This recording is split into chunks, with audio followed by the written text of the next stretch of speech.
ஒரு ஆள் நிம்மதியாக மகிழ்ச்சியாக இருந்தானா, உங்கள் நிம்மதிக்கும் மகிழ்ச்சிக்கும் என்ன காரணம்னு கேட்டிருக்கார் இன்னொருத்தர். என்கிட்ட இருந்தது பூராவையும் என் பிள்ளைங்களுக்கு சமமாக பங்கு போட்டு கொடுத்துட்டேன், எனக்குன்னு எதுவுமே வச்சுக்கல, அதுதான் நிம்மதிக்கு காரணம்ன்றிருக்கான். உங்ககிட்ட இருந்தது எவ்வளவு இருந்தது அப்படின்னு கேட்டிருக்காரு அவர். மொத்தமாக ஒரு 50,000 ரூபா இருக்கும் அப்படின்னு இருக்கான். அவ்வளவும் பணமாகவே இருந்ததா அப்படின்னு கேட்டிருக்காங்க அவங்க. இல்லைங்க, அவ்வளவும் கடன், அதை தான் பிரித்து கொடுத்துருக்கேன் பிள்ளைங்கக்கிட்ட அப்படின்னு நானும். அவன் பொங்கல் திருநாள். பொங்கல் திருநாள்னால் இது ஏதோ அறுவடை திருநாள் அப்படின்னு சொல்லுவோம். அதாவது வருஷம் பூரா நாம் பாடுபட்டு அதனுடைய பலனை அனுபவிக்கிற நாள் அப்படிங்கிறது நாம் சொல்லிகிட்டு இருக்கிறது. இது முக்கியமாக இது ஒரு நன்றி அறிவிப்பு நாள் அப்படின்னு சொல்லுவாங்க. இன்றைக்கி நிறைய நன்றி அறிவிப்பு கூட்டம்லாம் நடந்துக்கிட்டு இருக்குல்ல, அது மாதிரி விவசாயிகள் நடத்துகிற ஒரு நன்றி அறிவிப்பு விழா இது. யாருக்கு நன்றி சொல்கிறாங்கன்னா ஆதவனுக்கு. அதாவது சூரியன் இல்லைன்னா விவசாயம் இல்லை. அதனால் ஆதவனுக்கு நன்றி செலுத்துகிற நாளாக இந்த பொங்கல் திருநாளை நாம் கொண்டாடுறோம். அதாவது இந்த பொங்கலில் விவசாயிகள்கிட்டேருந்து நிறைய பண்புகளை நாம் தெரிஞ்சுக்க வேண்டிய நாள் இது. விவசாயிகள் அவங்க விவசாயம் முன்னேறி இருக்கிற அளவுக்கு விவசாயிகளுடைய வாழ்க்கை தரம் முன்னேறலை. அந்த அளவுக்கு அவர்கள் நாட்டுக்காக உழைச்சிக்கிட்டு இருக்கிறாங்க. அந்த காலத்திலே அதை பற்றி ஒரு கதை சொல்கிறது உண்டு. ஒரு வயசான ஆள் நிலத்தில் ஏறு உழுதுகிட்டு இருந்தாராம். கிழிஞ்சு போன ஒரு சின்ன துண்டை தான் இடுப்பில் கட்டியிருந்தாராம். தலையில் ஒரு கந்தலை சுற்றி இருந்தார். உடம்பு பூரா சேரு, ரொம்ப ஏழை. ஏறு ஓட்டிகிட்டு இருக்கிறவர் வேறு எப்படி இருப்பார்? இருந்தாலும் அந்த ஆள் ரொம்ப ஜாலியாக பாட்டு பாடிக்கிட்டே ஏறு உழுதுகிட்டு இருந்தாராம். உடம்புல தான் அவர் ஏழையை தவிர மனசில் ஒரு ஏழையாக தெரியல. அந்த சமயத்தில் அந்த நாட்டு ராஜா அந்த பக்கமாக குதிரை மேலே வந்தாராம். வேட்டைக்கு போயிட்டு பரிவாரங்களோடு திரும்பி வந்துக்கிட்டு இருக்கிறார். ரொம்ப செல்வ செழிப்பில் இருக்கிற ராஜா அவர் இந்த வயசான விவசாயியை பார்த்துருக்கார். இந்த ஆள் ரொம்பவும் ஏழைங்கிறது அவர் பார்த்தாவே பளிச்சுன்னு தெரியுது. கட்டிக்கிறதுக்கு நல்ல துணி இல்லை, உடம்போ இழைச்சி போயிருக்குது, வயிறு முதுகில் போய் ஒட்டிக்கிட்டு இருக்கு, கண்ணு குழி விழுந்து போயிருக்குது. ஆனாலும் முகத்தை பார்த்தா சந்தோஷமாக இருக்கிற மாதிரி இருக்குது. இவ்வளோ உற்சாகமாக பாடிக்கிட்டு இருக்கிறாரே அப்படின்னு ஆச்சரியமாக நினச்சி பார்த்தார் அந்த ராஜா. சரி, அவர்கிட்ட கொஞ்சம் பேச்சு கொடுத்து பார்க்கலாம் அப்படின்னு முடிவு பண்ணார். ஐயா பெரியவரே, இப்படி கொஞ்சம் வர முடியுமான்னாராம். பொழுது போகிறதுக்குள்ளே நான் இந்த வயல் பூரா உழவு ஓட்டி ஆகணும், அதனால் பேசுகிறதுக்கு நேரம் இல்லை அப்படின்னாராம் அந்த பெரியவர். என்ன அவ்வளோ அவசரமாக? மீதி இருந்தால் நாளைக்கு உழுதக்கூடாதா? அது சரி, உனக்கு எத்தனை ஏக்கர் நிலம் இருக்குது அப்படின்னு விசாரிச்சிருக்கார் ராஜா. எனக்குன்னு சொந்தமாக உள்ளங்கை அளவு கூட நிலம் கிடையாது. இது எங்கள் முதலாளியோட நிலம். இதை பூராவும் உழுது முடித்தாதான் அவர் கூலி கொடுப்பார். நான் கூலிக்கு உழுதுகிட்டு இருக்கிறேன். உங்ககிட்ட பேசிக்கிட்டு இருந்தால் அவருக்கு துரோகம் பண்ணது மாதிரி ஆகிடும் அப்படின்னாராம். ராஜா குதிரையை விட்டு கீழே இறங்கினார். வரப்பில் நடந்து அந்த பெரியவர்கிட்டே போனாராம். சரி, ஒரு நாள் பூரா உழுதா உனக்கு எவ்வளவு கூலின்னு கேட்டிருக்கார். 8 அணா கூலி கிடைக்கும்னாராம் அவர். இது ரொம்ப காலத்துக்கு முன்னாடி நடந்த ஒரு சம்பவங்கிறதுனால அப்போ 8 அணா கூலிங்கிறது ரொம்ப பெருசு. இருந்தாலும் அதுவும் அந்த ராஜாவுக்கு பெரிய கூலியாக தெரியல. இவ்வளவு தானா, இதை வச்சுக்கிட்டு நீ எப்படி காலம் தள்ளுற அப்படின்னாராம். ஒன்றும் கவலை இல்லை அப்படின்னாராம் அவர். ராஜாவுக்கு ரொம்ப ஆச்சரியமாக போச்சு. 8 அணா கூலி வாங்குகிற இந்த ஆள் கவலை இல்லாமல் இருக்கிறார், ஏராளமான வசதியோடு இருக்கிறன்னா கவலை இல்லாமல் வாழ முடியலையே அப்படின்னு நினச்சி பார்த்துருக்கார். அது சரி, 8 அணாவில் எப்படி குடும்பம் நடத்துகிற அப்படின்னு கேட்டாராம். எனக்கு கிடைக்கிற 8 அணாவில் 2 அணா குடும்பத்துக்கு செலவழிக்கிறேன், 2 அணா பழைய கடனுக்கு கொடுக்குறேன், 2 அணா தர்மம் செய்கிறேன், 2 அணா வட்டிக்கு கொடுக்குறேன், ஒரு குறையும் இல்லைன்னாராம். ராஜாவுக்கு ஒன்றும் புரியல. எனக்கு ஒன்றும் புரியலையேன்னு இருக்கார். ஐயா, எனக்கும் என் மனைவிக்கும் 2 அணா செலவாகுது. வயசான அம்மா அப்பா இருக்கிறாங்க, சின்ன வயசில் என்னை காப்பாற்றினவங்க அவங்க. அந்த கடனுக்கு 2 அணா செலவாகுது, அது பழைய கடன். என் தங்கச்சி ஒருத்தி ஆதரவு இல்லாத நிலைமையில் தன்னுடைய மகனோட என் வீட்டில் இருக்கிறா. அவளுக்கும் அவள் மகனுக்கும் 2 அணா செலவு பண்ணுறேன், அது தர்மம். எனக்கு 2 பிள்ளைங்க இருக்கிறாங்க, அவங்களுக்கு 2 அணா செலவு பண்ணுறேன், அது வட்டிக்கு கொடுக்கறது மாதிரி. பிற்காலத்தில் அவங்க எங்களை காப்பாற்றுவாங்க. அந்த வகையில் நான் திருப்தியோடு வாழ்ந்துக்கிட்டு இருக்கிறேன் அப்படின்னாராம். ராஜாவுக்கு அர்த்தம் புரிய ஆரம்பிச்சுதான். அந்த பெரிய நிலத்தை விலை கொடுத்து வாங்கி அந்த பெரியவருக்கே தானமாக கொடுத்துட்டாராம். இப்போ உழுதவருக்கே நிலம் சொந்தமாகிட்டுது. அன்னையிலேருந்து அரசனுக்கும் ஆறுதல் கிடைச்சிதான். இப்படி ஒரு கதை சொல்லுவாங்க. 8 அணா வருமானத்தை வச்சுக்கிட்டு எப்படி காலத்தை தள்ளுறதுன்னு சொல்கிறதுக்காக இந்த கதையை சொல்கிறதாக யாரும் தப்பாக நினச்சிக்கக்கூடாது. கிடைக்கிறத எப்படி பங்கு போடுறார், எப்படி திருப்தியாக வாழறார் அப்படிங்கிறது தான் முக்கியம். அது மாதிரி இன்றைக்கு இந்த பொங்கல் திருநாளில் உழவர்கள் மனசு மகிழ்ச்சியாக இருந்ததுன்னா அது எல்லாரும் மகிழ்ச்சியாக இருக்கிறது மாதிரி அர்த்தம்.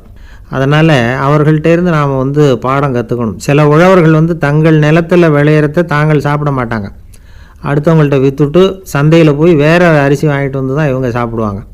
அப்படிப்பட்ட விவசாயிகள்லாம் இது உண்டு. பங்கிடுகிற பண்பை உழவர்கள்ட்டேருந்து கற்றுக்கொள்ளுங்கள் அப்படிம்பாங்க. ஒரு கணவன் மனைவி எப்போ பார்த்தாலும் அவங்க 2 பேருக்கும் இடையில சண்டை வந்துக்கிட்டே இருந்தது. இதில் என்ன ஆச்சரியங்கிறீங்களா? நான் அதுக்காக சொல்ல வரல, இது வேற விஷயம். அதாவது சண்டை போடாமல் இருக்கிறதுக்கு வழி சொல்கிற தகவல் இது. நான் சொன்ன அந்த கணவன் மனைவி எப்படின்னா, கணவன் ஒரு வார்த்தை சொன்னால் மனைவி கிட்டேருந்து 2 வார்த்தை பதிலாக வரும். இதுக்கு கணவன்கிட்ட இருந்து 4 வார்த்தை பதிலாக வரும். இப்படி வார்த்தைகள் பெருகி போய் கடைசியில் வம்புல முடியும். அந்த அம்மா பொறுத்து பார்த்தாங்க, அவங்களால தாக்கு பிடிக்க முடியல. பக்கத்து வீட்லேயும் ஒரு கணவன் மனைவி இருந்தாங்க, அவங்களுக்குள்ள சண்டை வர்றதில்ல. அது எப்படி அவங்களால மட்டும் சண்டை போடாமல் இருக்க முடியுது அப்படின்னு இந்த அம்மாவுக்கு ஆச்சரியம். ஒரு நாள் நேராக பக்கத்து வீட்டு அம்மாக்கிட்டே போய், ஏம்மா நீங்கள் எப்படி கணவனும் மனைவியும் சண்டை போட்டுக்காமல் இருக்கிறீங்க, அது எப்படி முடியுது உங்களால் அப்படின்னு கேட்டாங்க. அதுக்குன்னு ஒரு மருந்து இருக்குது, அதை சாப்பிட்டா சண்டை வராது அப்படின்னாங்க அவங்க. சரிங்க, அந்த மருந்தை அவர் சாப்பிட மாட்டேன்னு சொல்லிட்டா என்ன பண்ணுறது அப்படின்னு கேட்டிருக்கிறாங்க இவங்க. அந்த மருந்து அவருக்கு இல்லைம்மா, உனக்கு தான் அப்படின்னாங்களாம் அவங்க. அப்படியா, அப்படின்னா கொடுங்க, ரொம்ப நல்லதாக போச்சு. அதை எப்படி சாப்பிட்றதுங்கிற விவரத்தையும் சொல்லுங்கள், எங்கே அது கிடைக்குங்கிறதையும் சொல்லுங்கள், வாங்கிக்கிறேன் அப்படின்னு கேட்டாங்களாம் இவங்க. வேற எங்கேயும் போய் வாங்க வேண்டாம், என்கிட்டே இருக்க அந்த மருந்து அதில் கொஞ்சம் தர்றேன், வாங்கி வச்சுக்க. உன் வீட்டுக்காரர் உன்னோட சண்டையை ஆரம்பிக்கிறப்போலாம் நீ இந்த மருந்தில் 1 ounce வாயில் ஊற்றிக்கணும். அதை உடனே குடிச்சிடக்கூடாது, ஒரு 5 நிமிஷமாவது அது வாயில் இருக்கணும், அதுக்கப்புறம் குடிச்சிடலாம் அப்படின்னு சொல்லி ஒரு பாட்டில் மருந்தை இந்த அம்மா கிட்ட கொடுத்து அனுப்புனாங்களாம். மருந்தை எடுத்துக்கிட்டு இந்த அம்மா வீட்டுக்கு வந்திருக்கிறாங்க. வீடு பூட்டி இருந்ததுனால கணவன் வாசல்லையே காத்துக்கிட்டு இருக்கிறான். மனைவியை கண்டதும் சண்டை போட ஆரம்பிச்சிட்டான். வீட்டை பூட்டிவிட்டு எங்கே போய் தொலைஞ்ச, எவ்வளவு நேரமாக ஒரு மனுஷன் வாசல்லையே காத்துட்டு கிடக்கிறது அப்படி இப்படின்னு கத்த ஆரம்பிச்சிட்டான். மனைவி இதுக்கு பதிலே சொல்லலை. அந்த அம்மா பேசாமல் வீட்டை திறந்தாங்க, சமையல் அறைக்குள்ளே போனாங்க, 1 ounce மருந்தை வாயில் ஊற்றிக்கிட்டாங்க. அன்னைக்கு சண்டை மேற்கொண்டு வளரவே இல்லை, நின்றுட்டுது. மருந்து பரவாயில்லை. அதுக்கப்புறம் பல சந்தர்ப்பங்களில் சண்டை வரும் போல இருக்கிற போலாம் இந்த மருந்து அதை நிறுத்தியிருக்கு. பிரமாதமான மருந்தாக இருக்குது இதை கொஞ்சம் அதிகமாகவே வாங்கி வீட்டில் வச்சுக்க வேண்டியது தான் அப்படின்னு முடிவு பண்ணிட்டு இந்த அம்மா மறுபடியும் பக்கத்து வீட்டு அம்மாக்கிட்ட போனாங்க. எவ்வளவு விலையானாலும் சரி, நான் காசு கொடுத்து வாங்கி வச்சுக்கிறேன், எந்த கடையில் இருக்குது இந்த மருந்து சொல்லுங்க அப்படின்னு கேட்டாங்க. இந்த மருந்துக்கு விலையே கிடையாதுங்க, இலவசமாகவே கிடைக்கும்னாங்களாம் அவங்க. அது எப்படி விலையில்லாமல் இதை விற்க முடியுது அப்படின்னு கேட்டாங்களாம் இவங்க. அது மருந்தாக இருந்தால் தானே விலை வைக்கிறதுக்கு, அது வெறும் தண்ணி தானே அப்படின்னாங்களாம். வெறும் தண்ணியா சண்டையை நிறுத்துது அப்படின்ட்டு இருக்காங்க இவங்க. அது சண்டையை நிறுத்தலை, உன்னோட மௌனம் தான் சண்டையை நிறுத்துது. நீ வாயில் தண்ணியை வச்சுக்கிறதுனால எதிர்த்து பேசுறதில்ல, அதனால உன்னுடைய கணவர் கோபம் சாந்தமாயிடுது அப்படின்னாங்களாம் அவங்க. இந்த கதையிலிருந்து சண்டையை நிறுத்துற மருந்து எதுன்னு தெரிஞ்சுக்கிட்டோம் இல்லையா? ஒருத்தர் என்ன பண்ணாரு, பாட்டிலில் தண்ணியை ஊற்றி வச்சுக்கிட்டு அவர்கிட்ட வர்றவங்களுக்கெல்லாம் இதை சிபாரிசு பண்ணலாம்னு நினச்சிக்கிட்டு உட்காந்துருந்தார். ஒரு அம்மா வந்தாங்க, இதை கேட்டுவிட்டு இதையே ஒரு மருந்து மாதிரி கொடுக்கலாம்ங்கிறது அவர் முடிவு. அதனால பாட்டிலில் தண்ணி அடைச்சி வச்சுக்கிட்டு அதில் கலருக்காக என்னத்தையோ ஒரு ஜீரகம் அது மாதிரி எதையாவது கலந்து வச்சுக்கிட்டு ஒரு மருந்து மாதிரி ஒரு பாவனையில் வச்சுக்கிட்டு உட்காந்துருக்காரு. யாராவது வீட்டில் சண்டைன்னா என்கிட்ட வாங்க மருந்து தரேன்னு. ஒரு அம்மா வந்தாங்க, எனக்கும் என் வீட்டுக்காரருக்கும் அடிக்கடி சண்டை வருதுங்க அப்படின்ட்டு இருக்காங்க. கவலைப்படாதம்மா, நான் ஒரு மருந்து தரேன்னு சொல்லி வீட்டுக்குள்ளே போய் ஒரு பாட்டில் எடுத்து வந்து கொடுத்தார். பாட்டிலில் இருக்கிறது என்னங்கிறத சொல்லிவிட்டு அது பேரில் மரியாதை வராது இல்லையா, அதனால் சொல்லலை. அந்த அம்மா வாங்கிட்டு போனாங்க. 4 நாள் கழித்து திரும்பி வந்தாங்க. என்னம்மா வீட்டில் சண்டை நின்று போச்சான்னு கேட்டிருக்காரு இவர். அங்கே நின்று போச்சுங்க, இப்போ உங்ககிட்ட ஆரம்பமாக போகுதுன்னாங்களாம். என்னம்மா அப்படின்ட்டுருக்காரு இவர் பயந்து போய். பின்ன என்னங்க, நீங்கள் என்ன மருந்து கொடுத்துருக்குறீங்க என்னங்க அப்படின்னாங்களாம் கோவமாக. அது வெறும் தண்ணி தானே அப்படின்ட்டுருக்காரு இவர். தண்ணியா இது, நல்லா பாருங்கள் அப்படின்னு அந்த பாட்டில் நீட்டினாங்களாம். இவர் வாங்கி பார்த்துருக்கார். அப்புறம் தான் விஷயம் புரியுது அவருக்கு. இவர் கை தவறுதலாக அவங்க வீட்டில் இருந்த மண்ணெண்ணெய் பாட்டில் எடுத்து அவர்கிட்ட கொடுத்துருக்குறாங்க. அப்புறம் என்ன ஆகும், சண்டை வராமல். காதில் வாங்க மாட்டேங்கிறான் சார் அப்படின்னு சொல்கிறது உண்டு. அது எப்படி காதில் வாங்கிக்காமல் இருக்க முடியும்? காதுங்கிறது எப்பவும் திறந்தே இருக்கக்கூடிய ஒன்று தானே. சில பேர் பேசிக்கிட்டே இருப்பாங்க, நாமும் கேட்டுக்கிட்டே தான் இருப்போம். அவர் என்ன சொன்னார் திருப்பி சொல்லு அப்படின்னு சொன்னால் சொல்ல தெரியாது. காது சரியாக கேட்டாலும் நாம் பேசுகிறத மற்றவங்க சரியாக கேட்குறாங்களா அப்படிங்கிறது சந்தேகம்தான். இந்த சந்தர்ப்பத்தில் ஒரு உண்மையை நாம் புரிஞ்சுக்கணும். அதாவது என்னென்னா, கேட்பதுங்கிறது வேற, கவனிக்கிறதுங்கிறது வேற. அதாவது கேட்கறதுன்னா அது ஹியரிங், கவனிக்கிறது அப்படின்னா அது லிசனிங். கேட்கறதுங்கிறது தன்னிச்சையாக நடக்கக்கூடிய ஒரு செயல். இப்போ ஒரு சாலையில் நடந்து போயிட்டுருக்குறோம், எவ்வளவோ சத்தம் நம்ம காதில் விழுந்துக்கிட்டு இருக்கு. கார் போகிற சத்தம் கேட்குது, பறவை ஒரு மரத்துலேருந்து கத்துது, அந்த சத்தம் கேட்குது. இப்படி நிறைய காதில் விழுந்துக்கிட்டு இருக்கு. ஆனால் கவனிக்கிறதுங்கிறது எப்படின்னா, நம்ம முழு மனசை செலுத்தி உன்னிப்பாக கேட்கறது. எத்தனையோ சத்தத்துக்கு நடுவில் தன்னுடைய குழந்தை அழற சத்தத்தை தாய் தெரிஞ்சுக்க முடியுது இல்லையா, அது மாதிரி. விவரம் தெரிஞ்சவங்கலாம் என்ன சொல்கிறாங்கன்னா, கவனித்தல் அதாவது லிசனிங் அப்படிங்கிற செயலில் 3 அம்சங்கள் இருக்கிறதாக சொல்கிறாங்க. அது என்ன 3 அம்சங்கள் அப்படின்னா, முதல்ல காதால் கேட்கறது, இது முதல் அம்சம். ரெண்டாவது என்னன்னா கேட்டதை புரிஞ்சுக்கிறது. மூணாவது என்னன்னா என்ன புரிஞ்சுக்கிட்டோங்கிறத தெரிவிக்கிறது, ஃபீட்பேக் அப்படின்னு சொல்கிறோமே அது. ஒரு ஆசிரியர் வகுப்பில் பாடம் நடத்திக்கிட்டு இருக்கிறார். வெறுமனே கேட்குற குழந்தை ஒரு காதால் வாங்கி இன்னொரு காதால் விட்டுடும். அதாவது கேட்குற குழந்தை அப்படி செய்யும். ஆனால் கவனிக்கிற குழந்தை கேட்டதை புரிஞ்சுக்கும். என்ன புரிஞ்சுக்கிட்டேன்னு கேட்டால் பதில் சொல்லும். இதுதான் கேட்கறதுக்கும் கவனிக்கிறதுக்கும் உள்ள வித்தியாசம். ஒரு புள்ளி விவர கணக்கு என்ன சொல்லுது தெரியுமா? ஒரு மனிதன் எழுதுறது மூலமா 6% அறிவை பெருக்கிக்கிறானா, எழுதுறது மூலமா. படிக்கிறது மூலமா 19% அறிவை பெருக்கிக்கிறானா. பேசுறது மூலமா 30% அறிவை பெருக்கிக் கொள்ளுகிறான் அப்படின்னு சொல்றாங்க. ஆனா பாருங்க, கவனிக்கிறது மூலமா 45% அறிவை பெருக்கிக் கொள்ளுகிறான் அப்படிங்கிறது புள்ளி விவரம். அதனால கற்றலின் கேட்டல் நன்று அப்படின்னு சொல்றாங்க இல்லையா, அது இதுதான். அதனால கவனிக்கிறது மூலமா அதிக அறிவை நாம பெருக்கிக் கொள்ள முடியும். கேள்வி ஞானம் தான் ரொம்ப சிறந்தது அப்படிங்கிறார் வள்ளுவர். அதாவது கவனிச்சு கேட்கணும், அதுதான் முக்கியம். இப்போ மற்றவங்க சொல்கிறத நல்லா கவனிக்க முடியாதபடிக்கு நாமே சில தடைகளை ஏற்படுத்திக்கிறோம், அல்லது நம்ம அறியாமலே அப்படி ஒரு தடை உண்டாயிடுது. அந்த தடைகளை தாண்டணும் அல்லது தகர்த்து எறியணும் அப்படிங்கிறது பெரியவர்கள் சொல்லுகிற யோசனை. அது என்ன தடைகள் அப்படின்னா, நமக்கு தெரியாத இவர் என்ன சொல்லிட போகிறார் அப்படிங்கிற நினப்பு, இது ஒரு தடை. சொல்லி முடிக்கிறதுக்கு முன்னாடியே குறுக்க பேசுறது, மனசு அங்கேயும் இங்கேயும் அலையிறது, இதெல்லாம் தான் தடைகள். ஆசிரியர் பாடம் நடத்துகிறார் அப்படின்னா மாணவர்கள் அக்கறையாக கவனிக்கணும், அப்போ தான் பரீட்சையில் பாஸ் ஆக முடியும். வீட்டுக்குள்ள கணவன் சொல்கிறத மனைவி கவனித்து கேட்கணும், மனைவி சொல்கிறத கணவன் கவனித்து கேட்கணும், இல்லைன்னா குழப்பமாயிடும். ஒரு அம்மா கோயிலுக்கு போனாங்க, சேலையில் ஒரு முடிச்சு போட்டிருந்தாங்க. எதுக்கு சேலையில் முடிச்சு போட்டு வச்சுருக்குறீங்க அப்படின்னு கேட்டாங்க. எங்கள் வீட்டுக்காரர் ஒரு கடிதத்தை மறக்காமல் தபால் போட்டியில் போட்டுடணும்னு சொன்னார், ஞாபகத்துக்காக முடிச்சு போட்டு வச்சுருக்கிறேன் அப்படின்னாங்க. கடிதத்தை பெட்டியில் போட்டுட்டீங்களா அப்படின்னு கேட்டாங்க. அது எப்படிங்க முடியும், அவர் கடிதத்தை என்கிட்ட கொடுக்க மறந்துட்டாரே அப்படின்னாங்களாம்.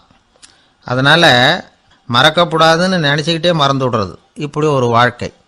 அதனால் வாழ்க்கையில் நமக்கு இருக்கிறது செவிச்செல்வம் ரொம்ப முக்கியமானது. நிறைய கேட்கணும், சொல்கிறத விட கேட்கணும், கேட்கறத விட முக்கியம் கவனிக்கிறது. அப்படி கவனிக்கிறது மூலமாக நம்முடைய வாழ்க்கையில் வெற்றி பெறணும். அங்கே நபிகள் நாயகம் உட்கார்ந்துருக்கிறார். அந்த சமயம் அம்மா அங்கே வர்றாங்க.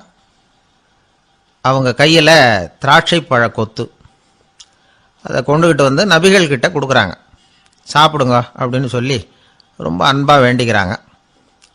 நபிகள் நாயகமும் ரொம்ப பிரியமாக அதை வாங்கிக்கிட்டார். அதுக்கப்புறம் அதை சாப்பிட ஆரம்பித்தார். நபிகள் நாயகம் மதீனாவில் தங்கியிருந்தப்போ இது மாதிரி நிறைய பேர் பழங்களையும் தின்பண்டங்களையும் கொண்டுகிட்டு கொடுக்கறது வழக்கம். நபிகள் நாயகம் என்ன பண்ணுவார்னா, அதெல்லாம் வாங்குவார். உடனே பக்கத்தில் இருக்கிற தோழர்கள் எல்லாருக்கும் பகிர்ந்து கொடுப்பார், தானும் சாப்பிடுவார். இதுதான் எப்போதும் வழக்கம். ஆனால் இந்த தடவை என்னாச்சு தெரியுமா, அவர் அப்படி பண்ணலை. ஒவ்வொரு பழமாக எடுத்து தானே சாப்பிட்டுக்கிட்டு இருக்கிறார். அவர் விருப்பமாக சாப்பிடுகிற காட்சியை ஆசை தீர பார்த்துக்கிட்டு இருந்தாங்க அந்த வயசான அம்மா, அந்த பழத்தை கொடுத்தவங்க. அவங்களுக்கு ரொம்ப மகிழ்ச்சியாக இருந்தது, மன நிறைவாக இருந்தது. நாம் ஆசையாக கொண்டுகிட்டு வந்து கொடுக்குற பழத்தை நபிகள் நாயகம் இவ்வளோ பிரியமாக சாப்பிட்றாரே அப்படின்னு நினச்சி ரொம்ப சந்தோஷப்பட்டாங்க. அதுக்கப்புறம் அங்கேருந்து அவங்க புறப்பட்டு போயிட்டாங்க. அந்த அம்மா போனதுக்கப்புறம் பக்கத்தில் இருந்த தோழர்கள் பேச ஆரம்பித்தாங்க. ஏன்னா அவங்களுக்கு சந்தேகம், இன்னைக்கு வித்தியாசமாக நடந்துக்கிட்டாரே அப்படின்னு. அண்ணலே, எது உங்களுக்கு வந்தாலும் எங்கள் எல்லாருக்கும் கொடுத்துட்டு தான் நீங்கள் சாப்பிடுவீங்க. இன்னைக்கு மட்டும் நீங்கள் அப்படி செய்யலையே, எல்லா பழத்தையும் நீங்களே சாப்பிட்டீங்களே, அதுக்கு என்ன காரணம் அப்படின்னு கேட்டாங்க. இப்படி கேட்கறதுனால நாயகம் அதை தப்பாக புரிஞ்சுக்க மாட்டார் அப்படிங்கிறது அவங்களுக்கு தெரியும். யாரும் எதையும் அவர்கிட்ட கேட்கலாம், அப்படி கேட்கறதுக்கு உரிமை உண்டு. இந்த ஜனநாயக முறைகளுக்கு அவர்கள் கொடுத்த மரியாதை இது. தோழர்களின் கேள்விக்கு நபிகள் பதில் சொல்ல ஆரம்பித்தார். நண்பர்களே, அந்த அம்மா ரொம்ப பிரியமாக அந்த பழங்களை என்கிட்ட கொண்டுகிட்டு வந்து கொடுத்தாங்க. முதல்ல ஒரு பழத்தை எடுத்து வாயில் போட்டு பார்த்தேன், அது ரொம்ப புளிப்பாக இருந்தது, சாப்பிட்றது ரொம்ப கஷ்டம். உங்ககிட்ட யாருக்காவது அதை கொடுத்துருந்தா அதில் வாயில் போட்டதும் புளிப்பு தாங்காமல் முகம் சுழிச்சிருப்பீங்க. அதை அந்த அம்மா பார்த்துட்டாங்கன்னா வருத்தப்பட்டிருப்பாங்க. ஆசையாக கொண்டுகிட்டு வந்து நமக்கு கொடுத்துருக்குறாங்க, அவங்க அன்பான மனசை நோகடிக்கிறதுக்கு நான் விருப்பப்படலை. அதனால் முகம் சுளிக்காமல் சாப்பிடணுமேங்கிறதுக்காகத்தான் அந்த பழங்கள் பூராவே நானே சாப்பிட்டுட்டேன் அப்படின்னு புன்முறுவலோட பதில் சொன்னாராம் நபிகள் நாயகம். இன்னொருத்தர் மனசு புண்படக்கூடாதுங்கிறதுக்காக புளிப்பையும் இனிப்பாக ஏற்றுக்கொள்ளுகிற பண்பாடு இருக்கு பாருங்க, அது ஒரு பெரிய நாகரிகம். அது எல்லாருக்கும் சுலபமாக வந்துடாது. நல்லா இருக்கிற பழத்தையே என்ன இவ்வளவு மோசமாக இருக்கேன்னு சொல்லுகிறவர்கள் தான் நம்மக்கிட்ட அதிகம். இந்த காலத்தில் இல்வாழ்க்கையில் இந்த நாகரிகத்தை சில பேர் கடைபிடிக்கிறது உண்டு. நல்லா இருக்கோ இல்லையோ முகம் சுளிக்காமல் சாப்பிட்ருவாங்க. ஏன்னு கேட்டால், எதுக்காக சார் வீண் வம்பு, ஏதோ நமக்குன்னு கொடுத்து வச்சது அவ்வளவுதான் அப்படின்னு நினச்சிக்கிட்டு போக வேண்டியது தானே அப்படிம்பாங்க. இவங்கெல்லாம் கூட ஒரு விதத்தில் பண்பாடு தெரிஞ்சவர்கள் தான். இப்போ ஒரு ஆள் ஊரெலாம் சுற்றி விட்டு கடைசியில் அழுத்து போய் ஒரு ஹோட்டலுக்குள்ளே நுழைஞ்சானான். ரொம்ப களைப்பாக இருந்தது அவனுக்கு. அதனால் ரொம்ப களைப்படைஞ்சு போய் ஒரு நாற்காலியில் போய் உட்காந்துருக்கிறான். இவனை பார்த்ததும் சர்வர் ஓடி வந்தார். சார் உங்களுக்கு என்ன வேணும்னு கேட்டார். எனக்கு தேவை 2 தோசையும் கொஞ்சம் அன்பான வார்த்தைகளும் அப்படின்னா. சர்வர் உள்ளே போனார், 2 தோசையை கொண்டாந்து வச்சார். அன்பான வார்த்தை கேட்டனே அப்படின்னா இவன். சர்வர் ரொம்ப பணிவாக குனிஞ்சு இவன் காதோரமாக சொன்னார், ஐயா இந்த தோசையை சாப்பிட்றாதீங்க, புளிச்சு போன பழைய மாவு அப்படின்னார். இது பாருங்க, அன்பான வார்த்தையும் 2 தோசையும் கேட்டார், கொண்டாந்து கொடுத்துட்டார். இப்படி இருக்கிறவர்களும் இன்றைய மனிதர்களில் அதிகம். அதனால் மனிதர்கள் ஒவ்வொருத்தரும் ஒவ்வொரு விதம். நம்மகிட்ட பிரியமாக நடந்துகிறவர்கள் மனம் கோணும்படி நாம் நடந்து கொள்ளக்கூடாது அப்படிங்கிறது தான் நபிகள் நாயகம் அவருடைய செயல் மூலமாக நமக்கு உணர்த்தி இருக்கிற வாழ்வியல் உண்மை.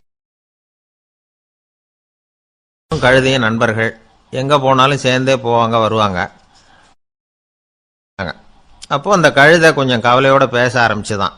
அதோ பாரு, அங்கே ஒரு புதர் தெரியுது இல்லையா, இந்த புதருக்குள்ளே ஒரு சிங்கம் இருக்குது, அந்த பக்கமாக நான் போகிறப்போ வர்றப்போலாம் அது என்கிட்ட வம்பு வளர்க்குது, தகராறு செய்யுது, என் மேலே பாயுது, என்னை தாக்குது, ஏன்னு தெரியல அப்படின்னுது. இதை கேட்டதும் அந்த குரங்கு சொல்லிச்சு, இனிமேல் கவலைப்படாத, இந்த தடவை நான் உன்னை காப்பாற்றுறேன்னுது. அதுக்கப்புறம் ஒரு நாள் அந்த குரங்கும் கழுதியும் அந்த புதர் பக்கமாக போய்கிட்டு இருந்தாங்க. எதிர்பார்த்தது மாதிரியே நடந்தது. அந்த சிங்கம் எதிரில் வந்தது, கழுதியை பார்த்தது, உடனே அது மேலே பாய ஆரம்பிச்சுட்டுது. அவ்வளவுதான். உடனே இந்த குரங்கு என்ன பண்ணிச்சு தெரியுமா, கிடுகிடுன்னு ஒரு மரத்து மேலே ஏறி உட்காந்துக்கிட்டது. அங்கே உட்காந்துக்கிட்டு கீழே அந்த கழுதியும் சிங்கமும் போடுற சண்டையை வேடிக்கை பார்க்க ஆரம்பிச்சுட்டுது. கொஞ்ச நேரம் கழித்து அடிபட்ட காயத்தோடு அந்த கழுதை மெதுவாக நடந்து வந்தது. குரங்கும் மெல்ல மரத்தை விட்டு கீழே இறங்கிச்சு. இப்போ கழுதை கேட்டுது, என்னை காப்பாத்துறேன்னு சொல்லிவிட்டு காலை வாரி விட்டுட்டியே, நீ பாட்டுக்கு மரத்து மேலே ஏறி உட்காந்துக்கிட்டே, இது நியாயமானுது. குரங்கு பரிதாபமாக அதை பார்த்துது. நான் மரத்து மேலே இருந்து நீங்கள் 2 பேரும் சண்டை போட்டதை பார்த்துக்கிட்டு தான் இருந்தேன், உன்னோட சத்தம் தான் அதிகமாக இருந்தது, அது நீ சிரிக்கிற மாதிரி எனக்கு கேட்டுது, அதனால் நீ தான் ஜெயிச்சுக்கிட்டு இருக்க போல இருக்கு அப்படின்னு நினச்சிவிட்டேன்னுது. இன்றைக்கி பல பேர் இப்படி தான் இருக்கிறாங்களாம். யார் ஜெயிக்கிறாங்க யார் தோக்குறாங்கங்கிறத முகத்தை பார்த்து கூட கண்டுபிடிக்க முடியறதில்ல. பேசுகிற பேச்சை வச்சு கூட கண்டுபிடிக்க முடியறதில்ல. தோற்கிறவங்க கூட சிரிக்கிற மாதிரி முகத்தை வச்சுக்கிறான். இன்றைய மனிதர்கள்கிட்ட ஏகப்பட்ட முரண்பாடுகள். பொய் முகங்களோட உலவுகிறவர்கள் தான் அதிகம். உண்மை முகம் எங்கே இருக்குது அப்படிங்கிறத புரிஞ்சுக்கிட்டு நண்பர்களை தேர்ந்தெடுக்கணும் அப்படிங்கிறது ஒரு முக்கியமான கருத்து. கடவுள் இந்த உலகத்தை படைச்சுட்டு அதுக்கப்புறமும் கொஞ்ச நாள் இங்கேயே தங்கியிருந்தாராம். அப்போ தான் அவருக்கு ஒரு உண்மை புரிஞ்சுதான் இந்த உலகத்தில் தங்கி இருக்கிறது எவ்வளவு இடைஞ்சல்னு. தினமும் மனிதர்கள் தேடி வந்து ஏதாவது புகார் சொல்லிக்கிட்டே இருந்தாங்களாம். எனக்கு அது வேணும் இது வேணும்னு கேட்டுக்கிட்டே இருந்தாங்களாம்.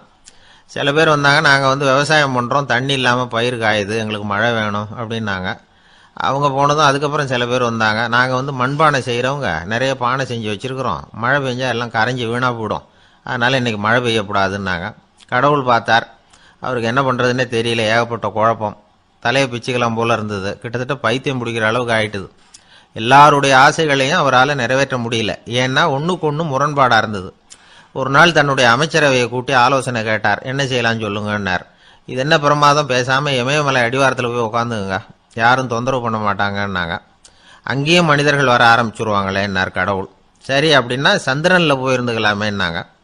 அங்கேயும் மனுஷன் குடி வர போகிறான் அப்படின்னார் கடவுள். வெகு தூரத்துக்கு அப்பால் உள்ள நட்சத்திர மண்டலத்துக்கு போயிடலான்னாங்க. இதெல்லாம் நிரந்தர தீர்வாகாது, நிரந்தரமாக இந்த மனிதனுடைய தொல்லையிலிருந்து நான் விடுபடணும், அதுக்கு ஏதாவது வழி சொல்லுங்கன்னார் கடவுள். ஒரு வயசான ஆள் வந்தார். கடவுளுக்கு காதோட காதாக ஒரு வழியை சொன்னார். கடவுளுக்கு முகம் மலர்ந்தது. அதுதான் சரி, அப்படியே செஞ்சுடலான்னார். அந்த ஆள் சொன்ன ரகசியம் என்ன தெரியுமா? மனிதனால் அடைய முடியாத ஒரு இடம் இருக்குது, அது வேற எங்கேயும் இல்லை, அவனுக்கு உள்ளே இருக்குது, அங்கே போய் மறைஞ்சுங்க, அதுக்கப்புறம் மனிதர்களால் உங்களுக்கு தொந்தரவு இருக்காதுன்னார். மனிதன் நினைக்காத இடம் அதுதான். அதாவது உள்ளுக்குள்ளே இருக்கிற உண்மையை புரிஞ்சுக்காம வெளியில் எங்கேயோ அது இருக்கிறதாக நினச்சி வரட்டிக்கிட்டு அலையிறான் மனுஷன். உள்ளே இருக்கிற உண்மை புரிஞ்சா நாம் தன்னம்பிக்கையோட தலை நிமிர்ந்து வாழலாம். வேடிக்கையாக ஒரு கதை சொல்லுவாங்க. இதை பாருங்கள், நம்ம பையன் எங்கே பணம் வச்சாலும் எடுத்து விடுறான், என்ன பண்ணுறதுன்னாங்க அம்மா. அப்பா கொஞ்சம் நேரம் யோசனை பண்ணார். அதுக்கப்புறம் சொன்னார், அவன் கண்ணில் படாத இடமா நம்ம வீட்டில் இருக்கிறது ஒரே இடம் தான், அங்கே பணத்தை வை திருட்டு போகாதுன்னார். அது எந்த இடம்னு கேட்டாங்க. அதுதான் அவன் பாட புஸ்தகம், அதில் வச்சிரு, அவன் தொடவே மாட்டான், பாட புத்தகத்தை தொடாமல் பரீட்சையில் வெற்றி பெற முடியாது அப்படிங்கிறத புரிஞ்சுக்கணும். உள்ளே இருக்கிற உண்மையை தொடாமல் வாழ்க்கையில் வெற்றி பெற முடியாது. அதனால் உண்மையை புரிஞ்சுக்கிட்டா வாழ்க்கையில் வெற்றி நிச்சயம். அவனுக்கு வயசாயிட்டுது. இந்த கவலை பயம் எல்லாமும் அதிகமாயிட்டுது. மரண பயம், ராத்திரியில் சரியாக தூங்க முடியல, இப்படி ஆயிட்டுது நிலைமை. அந்த அரசன் ஏற்கனவே எப்படின்னா போர்க்களங்களில் எத்தனையோ பேரை ஓட ஓட விரட்டியிருக்கிறான். இருந்தாலும் இப்போ அந்த துணிச்சல்லாம் எங்கேயோ போயிட்டுது. பேசாமல் படுத்துருக்கிறான். அப்படியே படுத்தாலும் தான் தூக்கம் வர மாட்டேங்குது. என்ன பண்ணலாம்னு யோசித்தான் இந்த மன்னன். உடனே எல்லா அமைச்சர்களையும் கூப்பிட்டான். எனக்கு வந்து நிம்மதி இல்லை, எதை நினைச்சாலும் பயமாக இருக்கு, எனக்கு ஒரு ஆலோசனை சொல்லுங்க அப்படின்னா. என்ன ஆலோசனை வேணும் அப்படின்னு சொல்லி கேட்டாங்க. எனக்கு ஒரு நெருக்கடியான சந்தர்ப்பம் ஏற்பட்டு போச்சுன்னு வச்சுக்கோங்க. அந்த நேரத்தில் நீங்கள் யாருமே என் பக்கத்தில் இல்லை ஆலோசனை சொல்கிறதுக்கு அப்படின்னா, அந்த சமயத்தில் எனக்கு உபயோகப்படுற மாதிரி ஒரு வாசகம், பொன்மொழி ஏதாவது சொல்லுங்க, அதை வந்து நான் என்னுடைய வைர மோதிரத்துக்கு அடியில் பதிச்சு வச்சுக்கிறேன் அப்படின்னார். தேவைப்படுறப்போ உதவும் அப்படிங்கிறதுனால. அவர் போட்டிருந்த மோதிரமும் அதுக்கு தகுந்த மாதிரியே திறந்து மூடுறது மாதிரி அமைஞ்சிருந்தது. ஏதாவது வாசகம் எழுதுனா உள்ற வச்சுக்கலாம், அதுக்கான வசதி அதில் இருந்தது. அமைச்சர்கள்லாம் யோசனை பண்ணாங்க, இது மாதிரி ராஜா கேட்குறாரு, என்ன வாசகம் அதாவது பொன்மொழி சொல்லலாம் அப்படின்னு எல்லாரும் யோசனை பண்ணாங்க. ஒருத்தருக்குமே சரியாக தோணலை, ஒரே குழப்பமாக இருந்தது. ஏன்னா நெருக்கடியான சமயத்தில் உபயோகப்படுறது மாதிரி ஒரு பொன்மொழி வேணும்னு சொல்லியிருக்கிறார். அப்படி இப்படி யோசித்து பார்த்தா ஒன்றுமே தோணலை. எல்லாரும் குழம்பிக்கிட்டு இருந்த நேரத்தில் ஒரு பெரியவர் அந்த பக்கமாக வந்தார். அவர் சொன்னார், நான் வேணும்னா அதுக்கு பொருத்தமாக ஒரு வாக்கியம் சொல்கிறேன், ஆனால் ஒரு நிபந்தனை, அதை யாரும் ரொம்ப ஆர்வம் காரணமாக அவசரப்பட்டு படிச்சிடக்கூடாது, அதை வந்து ரகசியமாக அந்த மோதிரத்துக்குள்ளே எழுதி வச்சுக்கணும், எப்போவாவது இக்கட்டில் மாட்டிக்கிற சமயத்தில் மட்டும் வேற வழியே இல்லை அப்படிங்கிற நிலைமையில மட்டும்தான் அதை திறந்து பார்க்கணும். அப்படி நீங்க இருக்கிறதா இருந்தா நான் அதை சொல்றேன் அப்படின்னாரு அந்த பெரியவர். சரின்னு ஒத்துக்கிட்டாங்க எல்லாரும். அதே மாதிரி அவர் ஒரு வாக்கியத்தை சொன்னார். அவர் சொன்ன வாக்கியத்தை ரகசியமா மோதிரத்துக்குள்ள பதிச்சு மூடியாச்சு. ராஜா அதை விரல்ல மாட்டிக்கிட்டார். கொஞ்ச நாள் ஆச்சு. அந்த ராஜாவுக்கு ஒரு சோதனை வந்தது. என்ன சோதனைன்னா, அடுத்த நாட்டு மன்னன் படையெடுத்துக்கிட்டு வந்துட்டான். அவன் இவர்கிட்ட ஏற்கனவே தோத்து போனவன், ஒரு வெறியில வந்திருக்கிறான். தோற்று போனவன் மறுபடியும் சண்டைக்கு வந்தா எப்படி வருவானோ அப்படி வர்றான். ஒரு வெறியில வந்தான், ஜெயிச்சுட்டான். என்னாச்சு இவரோட நிலைமைன்னா, நாட்டை இழந்துட்டார், எல்லாத்தையும் இழந்துட்டார். கடைசியா ஒரு அடிபட்ட குதிரையில ஏறி தப்பிச்சு போயிட்டார், வேற வழி இல்லைன்னு. பின்னாடி துரத்திக்கிட்டு வராங்க. இவர் ஒரு மலை உச்சிக்கு போயிட்டார். அதுக்கும் அப்பால போக முடியாது, ஏன்னா அந்த பக்கம் பயங்கர பள்ளம். உல்லாச பயணிகள் வந்து கண்டு கழிக்கிற இடம் அது. ஆனா இவருக்கு அது சாவு பயணத்தின் வாசல், திரும்பவும் முடியாது. அவ்வளவு குறுகிய பாதை அது, வேற வழியே இல்லை. இந்த நேரம் சூரிய ஒளி மோதிரத்தில் பட்டு மின்னிச்சு. உடனே இவருக்கு ஞாபகம் வந்தது. மோதிரத்தை திறந்து படிக்கிறார். அதில் இருந்த வாசகம், இந்த நிலையும் மாறிவிடும், this too will pass away. அவருக்கு ஒரு தைரியம் வந்தது. பின்னாடி வந்தவங்களும் தேசம் மாறி வேற எங்கேயோ தேடி போயிட்டாங்க. அவங்க விரட்டிக்கிட்டு வரலன்னா இவ்வளவு அழகான ஒரு இடம் இருக்கிறதே எனக்கு தெரியாம போயிருக்குமேன்னு நினைச்சார். இவ்வளவு அழகை ரசிக்கிறதுக்காக ஒரு நாட்டையே கூட இழக்கலாம்னு தோணுச்சு அவருக்கு. அமைதியா அந்த அழகை ரசிச்சார். எதிரிகள்லாம் எங்கேயோ போயிட்டாங்க. மன்னர் நாடு திரும்பினார். மறுபடியும் படைகளை திரட்டினார். கொஞ்ச நாள்ல படை எடுத்துக்கிட்டு போனார். யாருகிட்ட தோத்து போனாரோ அவரையே வெற்றி கண்டு திரும்பி வர்றார். வரவேற்பு விழா பிரமாவப்படுது. ஆடல் பாடல் கோலாகலம். இதை பார்த்தது அந்த ராஜாவுக்கு தலைகால புரியல. நம்மளை இனிமே யாராலையும் ஜெயிக்க முடியாதுன்னு நினைச்சார். அகம்பாவம் லேசா எட்டி பார்த்தது. இப்போ மறுபடியும் சூரிய ஒளிப்பட்டு மோதிரம் மின்னிச்சு. அதை திறந்து மறுபடியும் படிக்கிறார். இந்த நிலைமையும் மாறிவிடும், this too will pass away. அவ்வளவுதான். அவர் மனசு அடங்க ஆரம்பிச்சுட்டுது, ஆணவம் போயிட்டுது. இதுல இருந்து நாம தெரிஞ்சுக்க வேண்டியது என்னன்னா, எந்த சூழ்நிலையிலையும் நாம கவலைப்பட வேண்டியதில்லை. ஏன்னா இங்க எதுவுமே நிரந்தரம் இல்லை. அந்த ராஜா மாதிரியே நம்ம ஆளு ஒருத்தன் ஒரு மோதிரம் போட்டிருந்தான். அதுக்குள்ள அவன் எழுதி வச்சிருந்த வாசகம், எதுக்கும் கவலைப்படாதே அப்படிங்கிறது தான். ஒரு நாள் பயங்கரமான கவலையோடு உட்காந்துருந்தான். பக்கத்தில் இருந்தவங்க சொன்னாங்க, இது மாதிரி சந்தர்ப்பத்தில் தான் நீ உன் மோதிரத்தை திறந்து பார்க்கணும்னாங்க. இவனுக்கு கவலையோட எரிச்சலும் சேர்ந்துக்கிட்டது. அது எப்படி முடியும், இப்போ திருட்டு போனது என்னோட அந்த மோதிரம் தானே அப்படின்னு சொல்லிவிட்டு தலையில கை வச்சுட்டு உட்காந்துட்டான். இப்படிலாம் சொல்றது உண்டு. இருந்தாலும் நாம எந்த சூழ்நிலையிலையும் கவலைப்பட வேண்டியதில்லை அப்படிங்கிற உண்மையை புரிஞ்சுக்கணும். அப்படி கவலையை வெல்றதுக்கான வழி தெரிஞ்சுட்டதுன்னா வாழ்க்கையில வெற்றி நிச்சயம். உங்க பையன் எப்படி சார் இருக்கான் அப்படின்னு விசாரிச்சார் ஒருத்தர். அவன் என்ன சார், எதை சொன்னாலும் காதில் ஆக மாட்டேங்கிறான், அவன் பாட்டுக்கு போறான் வர்றான் அப்படின்னு சொல்லி அழுத்துக்கிட்டார் அப்பா. பெரியவங்க சொல்றதை சின்ன பிள்ளைங்க கேட்கறது இல்லைங்கிறது ஒரு குறை. பெரியவங்க சொல்றது சின்ன பிள்ளைங்க காதலையே விழறது இல்லைங்கிறது ஒரு குறை. இது கொஞ்சம் சீரியஸான விஷயம், கவனிச்சு பார்க்கணும். ஒரு குழந்தைக்கு காது சரியா கேட்குதா இல்லையா அப்படிங்கிறத நாம தான் கவனிச்சு பார்த்து கண்டுபிடிக்கணும். அதுவா நம்ம கிட்ட தவழ்ந்து அப்பா எனக்கு காது கேட்கல, அழைச்சிட்டு போங்க டாக்டர்கிட்ட அப்படின்னுலாம் சொல்லிட்டு இருக்காது. அது சரி, ஒரு குழந்தைக்கு காது சரிவர கேட்குதா இல்லையா அப்படிங்கிறத முன்கூட்டியே நாம தெரிஞ்சுக்கிறது எப்படி? அதுக்கு சில வழி இருக்கு. உங்க குழந்தைய கொஞ்சம் அப்படி கவனிச்சு பாருங்க. அடிக்கடி ஜலதோஷம், காதுல அரிப்பு ஏற்படுதா, மூக்கு விரிவாகவும், அப்புறம் டான்சில், அடினாய்டு, சத அழற்சி, இது மாதிரி ஏதாவது இருக்கா, வாயிலிருந்து எச்சில் ஒழுகுதா, குழந்தை வாயினால சுவாசிக்குதா, பற்கள் முன்னாடி தள்ளி வளருதா, இதெல்லாம் அதுக்கு அறிகுறி. அப்புறம் இந்த V, P, T, F, DH இப்படி இந்த ஒலிகள் சேர்ந்த வார்த்தைகளை குழந்தை சரியா புரிஞ்சுக்காது. இப்போ உதாரணத்துக்கு பட்டுன்னு சொல்லு குழந்தை அப்படின்னீங்கன்னா அது கட்டுன்னு சொல்லும். அதாவது பட்டு சவுண்டை அதால புரிஞ்சுக்க முடியல. அப்புறம் உங்க குழந்தை உங்களை உறக்க பேச சொல்றானா, அடிக்கடி கேள்வி கேட்கறானா, சாப்பிட்றப்போ கவனம் இல்லாம இருக்கானா, படிப்புல போதுமான முன்னேற்றம் இல்லையா, வகுப்புல சரியா கவனிக்கிறது இல்லையா, இப்படிலாம் இருந்தா ஆரம்பத்திலேயே டாக்டர்கிட்ட அழைச்சிட்டு போய் சிகிச்சையை ஆரம்பிச்சுடலாம், குணப்படுத்தி போடலாம். குழந்தைக்கு காது சரியா கேட்கலன்னா நீங்க செய்ய வேண்டியது என்ன தெரியுமா? அவனுக்கு காது கேட்கலேங்கிறதுக்காக அவன் முன்னாடி சத்தம் போட்டு பேசக்கூடாது. மெதுவாக சீராக பேசணும். அவனை பார்த்து பேசணும். உங்கள் உதட்டு அசைவுகள் அவனுக்கு உதவும். அதை பார்த்தே புரிஞ்சுக்குவான். நீங்கள் வாயில் வெத்தலை பாக்கு போட்டுக்கிட்டோ புகை பிடிச்சிக்கிட்டோ பேசக்கூடாது. அப்படி பேசினா அவனால் அந்த உச்சரிப்பை சரியாக புரிஞ்சுக்க முடியாது. ஒரு வார்த்தையை சொல்கிறீங்க, அவனுக்கு புரியல அப்படின்னா அதே வார்த்தையை மறுபடியும் சொல்லணும்.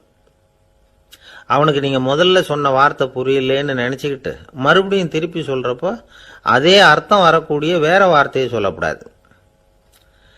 இப்படிலாம் நடந்துக்கிட்டா அவனுக்கு மன திடத்தை ஏற்படுத்த முடியும்.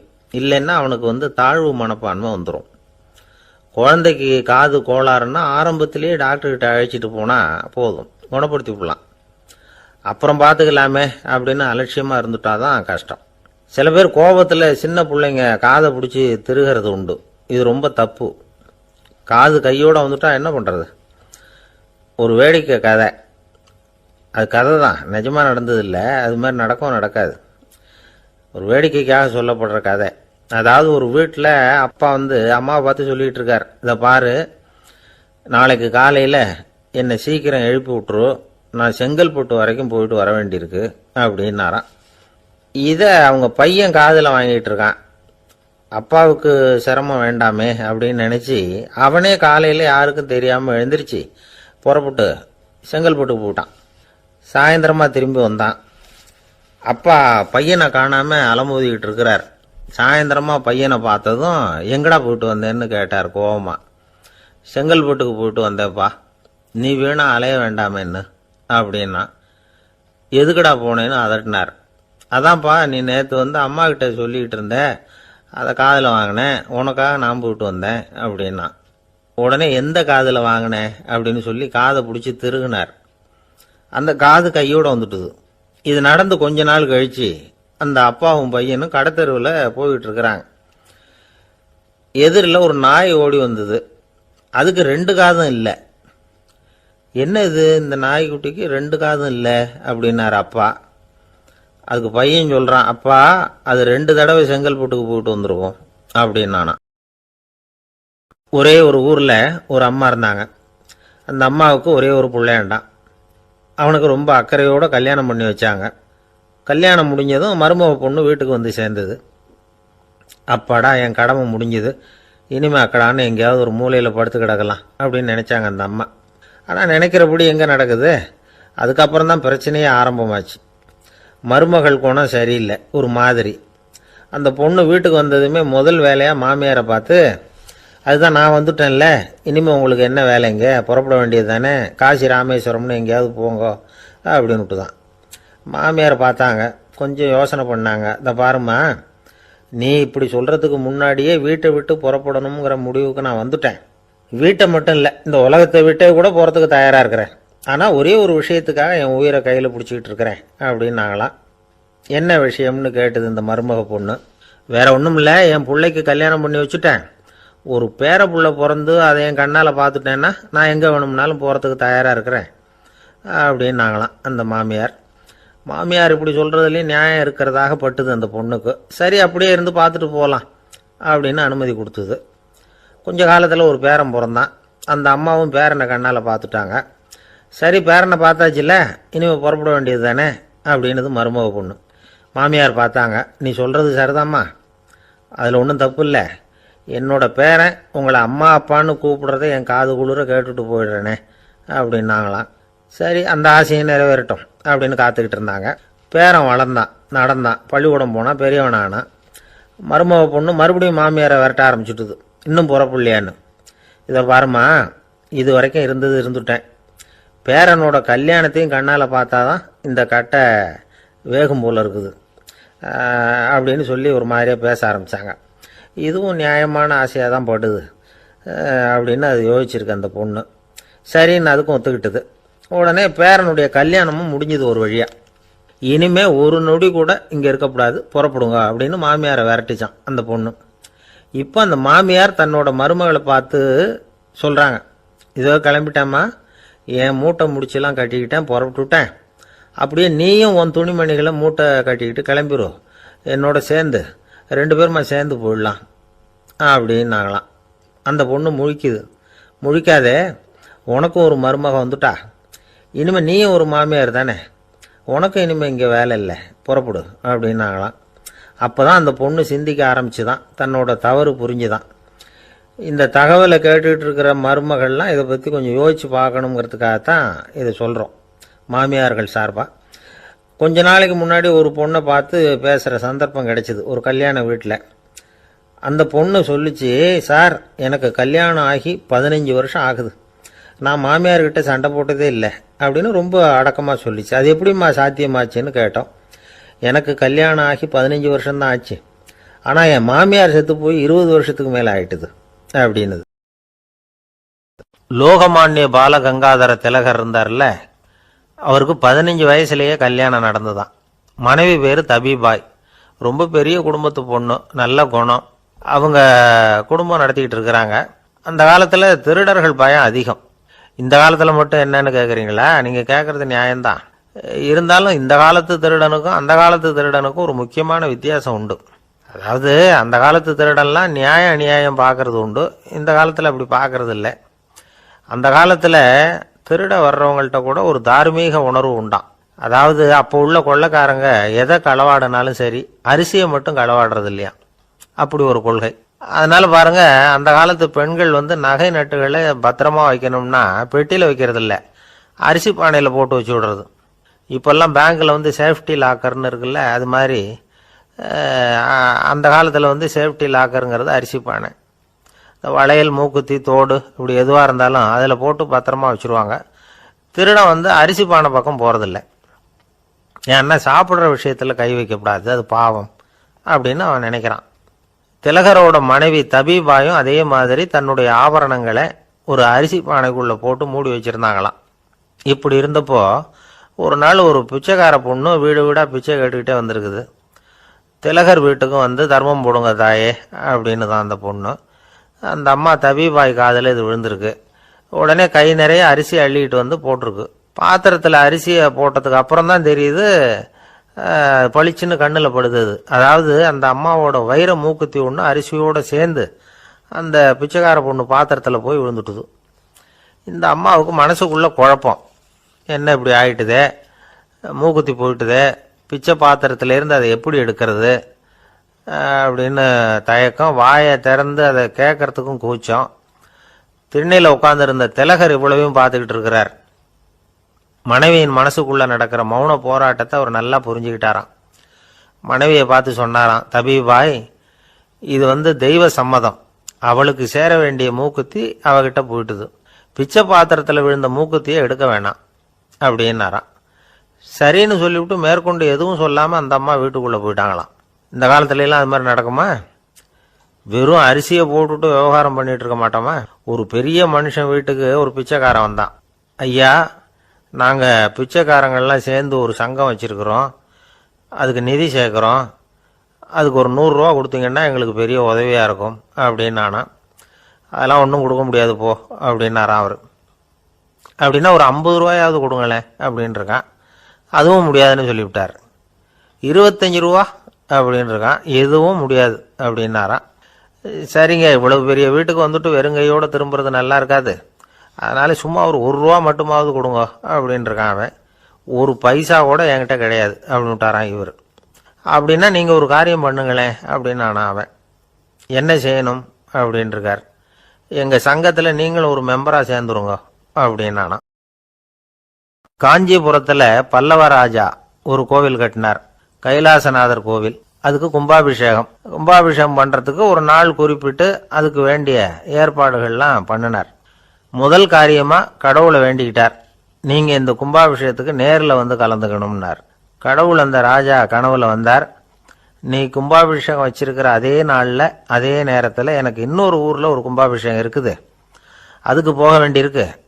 அதாவது திருநின்ற ஊரில் என்னுடைய பக்தர் ஒருத்தர், அவரும் ஒரு கோயில் கட்டி கும்பாபிஷேகம் செய்கிறார், நான் அதுக்கு போக வேண்டியிருக்கு, அதனால் உன்னுடைய தேதியை நீ மாற்றி வச்சுக்கோ அப்படின்னார்.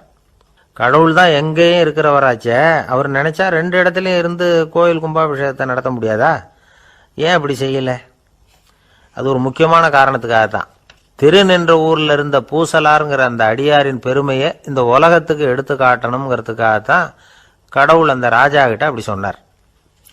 சரி, அந்த அடியார் அப்படி என்னதான் பெருசா கோயில் கட்டி விட்டார்? ராஜா கட்டின கோயிலை விட பெருசா? அவர் கட்டினது கருங்கல்லாலேயோ மண்ணாலேயோ மரத்தாலேயோ இல்லை. அவர் கட்டின கோயில் வேற மாதிரி. அது மனசால கட்டின கோயில், மனசுக்குள்ள இருக்கிற கோவில், மனக்கோவில். அந்த அடியார் தன்னோட மனசுக்குள்ள மாசக்கணக்கா ஒவ்வொரு கல்லா சேர்த்து கட்டின கோவில். இந்த விஷயம் ராஜாவுக்கு தெரியாது. அவர் என்ன நினைச்சுட்டாரு, அது நாம கட்டின கற்கோயிலை விட ரொம்ப பெருசா இருக்கும் போல இருக்கு அப்படின்னு நினைச்சுட்டாரு. சரி, அப்பேற்பட்ட அந்த கோயிலை தரிசனம் பண்ணிவிட்டு வருவோம் அப்படின்னு நினைச்சு ராஜா திருநின்ற ஊருக்கு போறார். அங்க போய் பார்த்தா கோயிலையும் காணும், ஒன்னையும் காணும். கடைசியில பூசலார் கட்டின மணக்கோவில் தான் அதுங்கிறத அவர் புரிஞ்சுக்கிறார். உடனே அந்த அடியாரின் காலில் விழுந்து வணங்குறார். அவரோ, இது மனசால முயன்ற கோவில், இதுக்கு இத்தனை பெருமையா அப்படின்னு ஆச்சரியப்படுறார். இதுல ஆச்சரியப்படுறதுக்கு ஒண்ணும் இல்லை. ஆண்டவன் விரும்புறது அகபக்தியையே தவிர புற தோற்றங்களே அல்ல. இதை நாம புரிஞ்சுக்கிட்டோம்னா நமக்குள்ள எந்த வேறுபாடுகளும் வர்றதுக்கு வழியே இல்லை. இன்னொரு ராஜா இருந்தார். அவர் ஆண்டவனுக்கு படைக்கிறதுக்காக ஒரு தார் நல்ல செவ்வாழைப்பழமா எடுத்துக்கிட்டு போகணும்னு நினைச்சார். அதனால முத நாளே அதை வாங்கிட்டு வர சொன்னார் வேலைக்காரங்கிட்ட. வேலைக்காரன் போனான், கடைத்தெருவில் ஒரு தார் பழம் வாங்கினான். வர்ற வழியில அவன் குடிசை.